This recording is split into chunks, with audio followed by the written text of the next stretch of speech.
Hey guys, welcome back to the channel. It's LTF1, and today we were going to be talking about Daniel Ricciardo and where he's stacking up against Lando Norris in the McLaren battle. But I went to Reddit for some hot takes, and I found a thread of everyone's hot takes for the 2021 season. And as we're a few races in, I thought we might be better off having a look at those and seeing where everyone's come. So, the first hot take: Hamilton retires, Russell to Mercedes, and Latifi 2021 world champion. Yeah, no, that's not going to happen. Hamilton retire. People still think this is going to happen this year. I can't see it. I think he wants to prove himself in the new regs. I think he's more likely to stay on if he gets a good fight this year, and he's getting a good fight. So I do think that he's going to stay on. Next up, we've got Lance Stroll sneaks a win in. No, that's not going to happen either. The car has not lived up to the hype. The livery might be paying, but it's just not got pace in it. We know that they've been damaged by the high rake or low rake cars have been a bit worse off this year, and it doesn't look like it's going to happen to them. So sorry, backspin. It's not looking too good for you. Here's one I think not so much of an unpopular opinion, not even really a hot take. I think a lot of us were thinking it. Perez won't be able to handle the Red Bull. I wouldn't say that's what's happening.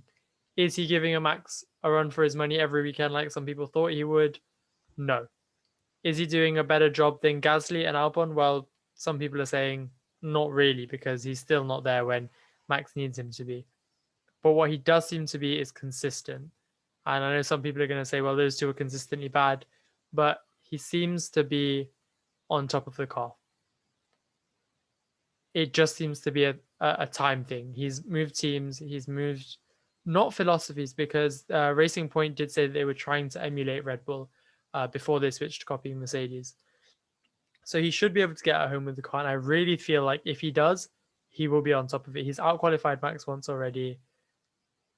It's just the races. He doesn't seem to be getting the best out of the car in the races. Obviously, Monaco was an exception. He's got that fourth place, and that's exactly what he needed to do. But I'm sure Red Bull would have wanted the 1-2, obviously.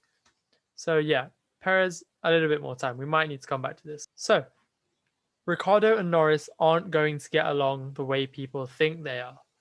Not going to be like Lewis and Nico, but everyone's going to think that it's going to be a ton of fun, and they're going to be disappointed. Yeah, I've got to agree with that. We've not seen the Lando and Ricciardo relationship that we'd seen in press conferences and the like. And I think that's only natural. Ricciardo is really struggling in that car, and Norris is getting the best out of it week in, week out. So it must be extremely difficult for Daniel to be in an environment where really he's walked into Lando's team. McLaren have backed Lando since he was in, I think maybe even all the way from karting. I might be wrong on that. I'm sure you'll let me know in the comments if I am. Similar to Lewis Hamilton, he's the young Brit in a British team, and it's really his team. Daniel's come in there and he needed to take the team by the scruff of the neck and be like, it's my show now. But it's not happened because he can't get on top of the car. If he does, then maybe it'll even out. Maybe they'll have a decent relationship. But if it keeps going the way it's going and Daniel struggles for the rest of the season to get on top of this car, he is not going to feel great in that team. So yeah, I think this Redditor hit the nail on the head. Sticking with the McLaren theme, Spookex, what? Reddit names. McLaren Mercedes will turn out to be a downgrade from McLaren Renault. I thought the same thing. If you go back to our old videos, I think at the end of the 2020 season when we did the review and the preview for the next season, I was saying McLaren might have taken a really big gamble on going to Mercedes for this year, untested, without the opportunity to really change the chassis. But it seems to have gone great for them. They've essentially stuck a rocket to the back of the car. And they're getting the results. Well, Norris is getting the results. Ricciardo still needs to get on top of the car. But if they can both be performing at the level Norris is performing right now, McLaren are flying, and it's great to see. So, Snooze Strawberries 3083, standard Reddit username. What's his 4 months ago? Bottas will be consistently beaten by Verstappen and Perez, and as a result will be dropped mid-season and replaced by Russell. 4 months ago this person commented this, and the rumors are swirling. Do I think it's going to happen? No, Mercedes just aren't that team. But it does seem like the harmony in the team is gone. It seems like Bottas is done with them and they're done with Bottas. That's the vibes that are coming off of it. Maybe we're looking too much into it, but I guess it's just wishful thinking from a lot of us. We want to see Russell in that car, even Ocon in that car. I'd settle for if Russell moves up the grid. But Bottas' time is done. Maybe not mid-season, but by the end of the season, he's out of the seat. And if he's not, well, come back to this video, comment on it, tell me I'm an idiot. Constance A_L. Another Bottas Russell one, but a bit of a spin on it. Russell subs in for Bottas and beats Hamilton the way he essentially beat Bottas last year. That would be amazing to see, and I would love to see Lewis's reaction to that as well. Even if he could just get in the car, subbing for Bottas and be near Hamilton, what a race we'd have on our hands. Just the tension of a potential Mercedes fight would be amazing to see. The world's in a much better place. I'm sure vaccinations are going around the Formula One paddock, and COVID might not be such a player. But Australia next year, if we get an Australia next year, maybe we see it happen. Russell beats Hamilton to the punch. That's a good one. I hope we get to see that one. I'm not even gonna try and say this username. Oh, actually, it's not as difficult. The screen's a bit far away from me. That's why. Lunik7505 with the Fernando Alonso flair. Alonso gets 2 wins. Doesn't look like it's gonna happen. The Alpine is not as fast as last year's Renault, or maybe it is just last year's Renault, and that's why it seems so slow. I guess they're throwing everything towards 2022. Alonso also looks like he's struggling in that car. Ocon's beating him pretty soundly, pretty easily by the looks of it. Yeah, he's not having a great time in the car. It doesn't look like anyone that's moved teams is having the best of times other than Sainz, who is killing it in the Ferrari. But yeah, Ocon's probably not getting 2 wins this season. Unless we have a crazy race, which we're okay with. Baku, let's see. Luco Crush 3R96. How right you are. How much righter you could have been. Ferrari gets on the podium. Ferrari gets on pole. They could have had the win, but it just wasn't supposed to be. Sainz still putting a killer drive, and he's really pushing Leclerc. It's good to see that. He's the only one that's moved teams that settled immediately. Maybe because he's used to moving teams. He has bounced around quite a bit recently. But yeah, Ferrari look like they're on the up, even if that was just for Monaco, power limited circuit. I'm not sure if we are going to Singapore this year, but maybe they could do well there. I should really know. F1 YouTube channel, calendar. Yeah, maybe that's why we've not got many subscribers. Also because I forget to tell you at the beginning of every video. Mazepin gets sacked mid-season.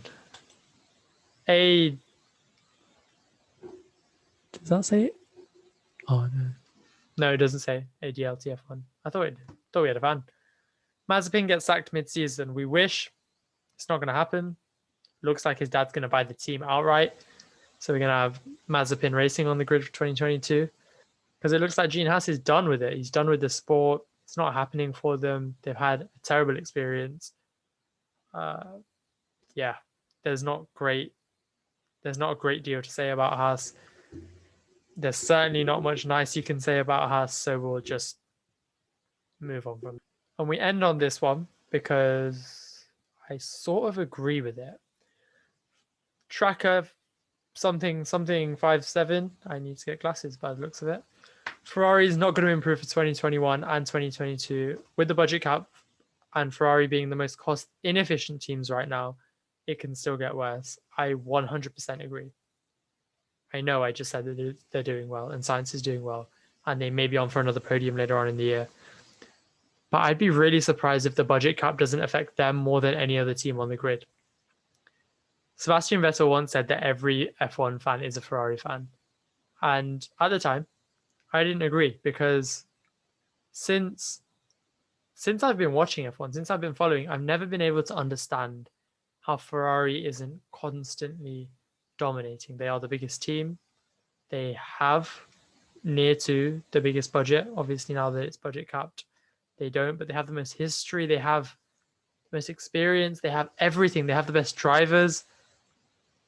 And it really annoyed me that they went on top. It annoyed me in the way that I always felt like give those resources to a what team right now? Nobody's doing great, but Racing Point at the time. Give those resources to a Racing Point and see how far they go with Ferrari's budget.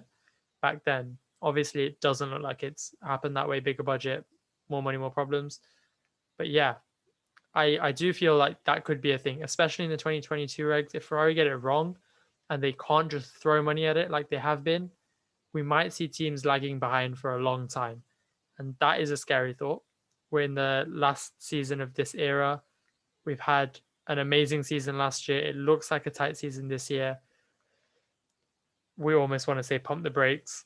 We don't need the regulation change, but hopefully it does bring about good change. Hopefully the cars can follow each other tighter. And hopefully I can record the Daniel Ricciardo video another day and get that to you. But for now, that's all from us. Hope you enjoyed the video. Like, share, subscribe, all that good stuff. We'll be back with your Baku preview on Thursday. Maybe you get a bonus video before then. Really hope I've been recording.